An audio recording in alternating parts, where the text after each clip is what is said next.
The fourth day, Allah Azza wa Jal will grant victory to the Muslims and the enemy will be defeated. So there will be 4 days of battle somewhere in Bilad al-Sham. Now, this is a massive war that will take place before the Armageddon. Now the hadith goes on. This will be a battle the likes of which have never seen before. This is very terrifying. In human history, no battle has taken place that is more terrifying and more severe than that battle that will take place towards the end of times. And then Ibn Mas'ud said, and this is so powerful, and it's not Ibn Mas'ud, it is from the Prophet ﷺ, so much so that a bird that will fly over them will fall down dead. What will affect a bird in the heavens? Not swords. Something's going to happen that a bird in the heavens will be flying over, it will come down dead. And then the hadith goes on, out of a family of 199 will perish and 1 will survive.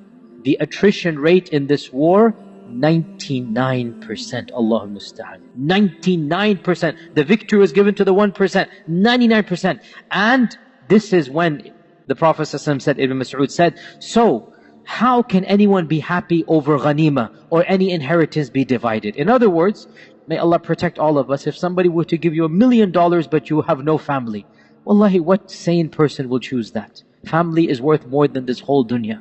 So this war will destroy 99% of those fighting in it. While they are doing this, and they are finishing the battle, collecting the ghanima, recovering, they will hear there's a bigger calamity than this war. What could be a bigger calamity? Somebody will shout out, the Dajjal has come where your families have been left behind.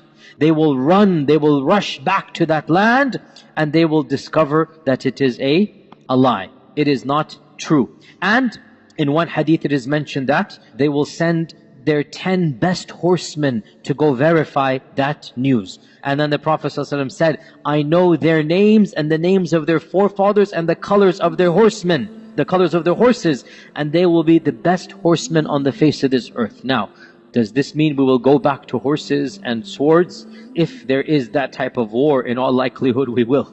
When nuclear weapons and whatnot and every side and whatnot, then we will go back to those days when there was no electricity and whatnot. We're going to go back to this. Or is it possible that when the Prophet is saying horse, he means a vehicle? This is also possible. It's not too much of a stretch, and Allah knows best. So this hadith mentions. Now, does this hadith mention the Mahdi? Yes or no?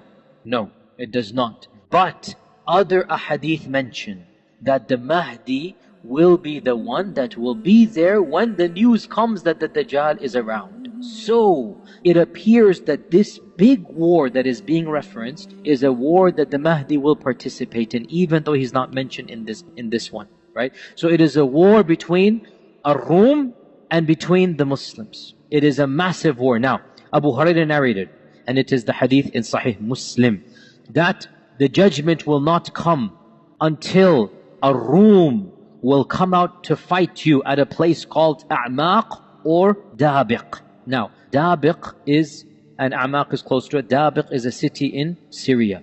And the best of the people of earth from the city of Medina will leave Medina and fight against them. When they are getting ready for war, lining up for war, listen to this, very cryptic, the Romans will say to the Muslims, leave us with the group amongst you who have forsaken their religion. We want to fight them.